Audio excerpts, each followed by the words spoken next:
இன்றைய வேதவாக்கு. பாலைவனத்தை சோலைவனமாக மாற்றுகிற தேவன். ஏசாயா 35ஆம் அதிகாரம் 1 வசனம். வனாந்திரமும் வறண்ட நிலமும் மகிழ்ந்து கடுவெளி கழித்து புஷ்பத்தைப் போல செழிக்கும் என்று இது வேதவசனம் சொல்கிறது. தேவப்பிள்ளையே, நம்முடைய வாழ்க்கையில் காணப்படுகிறதான வறட்சியையும் வனாந்திரமான சூழ்நிலைகளையும் மாற்றுகிறவர் நம் தேவன். நம்மை வனாந்திர பாதையிலே அவர் நடத்தினாலும் அதை நாம் ஊடுருவி நடந்து அதை விட்டு கடந்து போவோமே தவிர, அந்த வனாந்திரத்தின் தாக்கமோ வறட்சியின் சூழ்நிலைகளோ நம்முடைய வாழ்க்கையில் நிரந்தரமானது அல்ல. அனுபவமாக்கிவிட போவதும் இல்லை. வேதத்திலே அநேக பரிசுத்தவான்கள் வனாந்திரத்தின் அனுபவத்தை கண்டவர்கள், கடந்து வந்தவர்கள் தான். ஆனால் அவளுடைய முடிவோ ஜெயமாய் களிப்பாய் முடிந்தது. ஆகார் என்ற பெண்மணி தான் பெற்றெடுத்த பிள்ளையை சுமந்து கொண்டு வனாந்திரத்திலே அவள் வனாந்திரத்திலே அலைந்ததையும் குடிக்க தண்ணீர் கிடைக்காமல் தாகத்தினால் கதறின பிள்ளையின் அழுகுரலையும் தேவன் கேட்டார். அதே வனாந்திரத்திலே அவளுக்கு ஒரு தண்ணீர் துறவையும் கட்டளையிட்டார். அவளையும் அவள் பிள்ளையையும் ஒரு பெரிய ஜாதியாய் மாற்றினார்.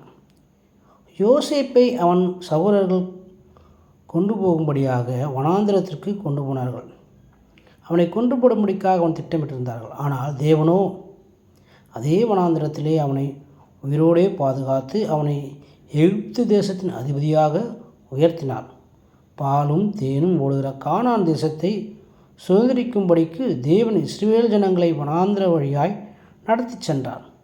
அன்பானவர்களே, வனாந்திர வாழ்க்கையின் அனுபவமோ வறட்சியின் நிலைமைகளையோ நாம் அழுத்து போடுவதற்காக அல்ல, நாம் கர்த்தரோடு கூட நெருங்கி ஜீவிக்கும்படியாக, இயற்கைக்கும் அப்பாற்பட்ட அவருடைய வல்லமையை அறிந்து கொள்ளும்படியாக, அவருடைய அன்பிலே விசுவாசத்திலே நிலைத்திருக்கும்படியாகவே தேவன் அப்பாதையை நம் வாழ்க்கையில் அனுமதிக்கிறார்.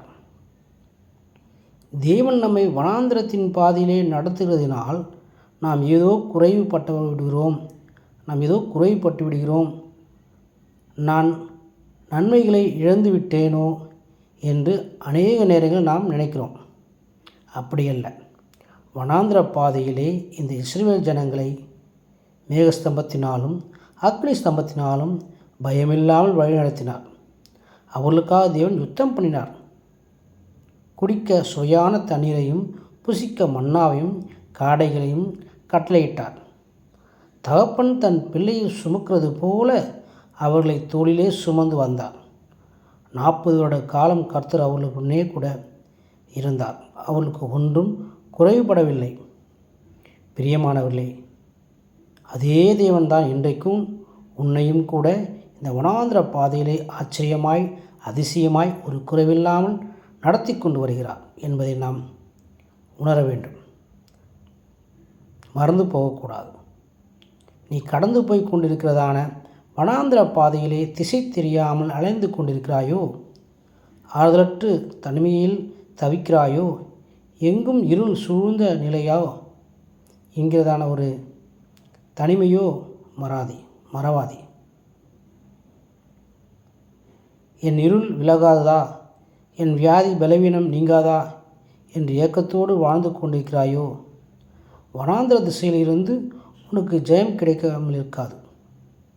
ஜெயம் கிடைக்கும். ஆனால் வனாந்திர பாதையில் உன்னை கரம் பிடித்து நடத்துகிறவர் உனக்கு ஜெயத்தையும் நீதியும் கட்டளையும் கொடுத்து உன்னை கட்டாயம் ஜெயத்தையும் நீதியும் தருவார். உனக்கு உன் வறட்சியான வனாந்திர வாழ்க்கையை மகிழ்ந்து களிக்குறுகிற புஷ்பத்தைப் போல செழிக்கிற வாழ்க்கையாய் மாற பண்ணுகிறார். அந்த நாட்கள் இன்னும் நெருங்கியிருக்கிறது. இந்த நாட்களிலேயும் கர்த்தர் உனக்கு கொடுக்கிற நம்பிக்கையூட்டும் வார்த்தைகள் இது. அவருடைய வார்த்தையை விசுவாசத்தோடு இறுக பற்றிக்கொள். வனாந்திரத்தை தண்ணீர் தடாகமாகவும் வறண்ட பூமியை நீர்க்கேணிகளாக்குங்கிறார். நம் தேவன் உன் குடும்பம் ஒரு ஏதேன் தோட்டத்தைப் போல தேவன் உலாவுகிற குடும்பமாய் மாற்றுவார். சந்தோஷமும் மகிழ்ச்சியும் துதியின் கீத சத்தமும் உன் குடும்பத்திலே உண்டாயிருக்கும். உன் இருதயம் கர்த்தருக்குள் மகிழட்டும். உன் வறண்ட வாழ்க்கைக்கு இன்றைக்கு கர்த்தர் ஒரு முற்றுப்புள்ளியை வைக்கிறார். வறட்சியான காலங்களில் உன் ஆத்மாவை திருப்தியாக்கி உன்னை நீர்ப்பாய்ச்சலான தோட்டத்தைப் போலவும் வற்றாத நீரூற்றைப் போலவும் மாற்றி உன்னை மகிமைப்படுத்துவார். மனம் கலங்காதிருங்கள், உங்களுக்காக கர்த்தர் பெரிய காரியங்களை செய்து வைத்திருக்கிறார். ஆகினாலே நாம் ஆசீர்வதிக்கப்பட்டவர்கள். கர்த்தர் தாமே நம்மை ஆசீர்வதிப்பாராக. ஆமென். God bless you.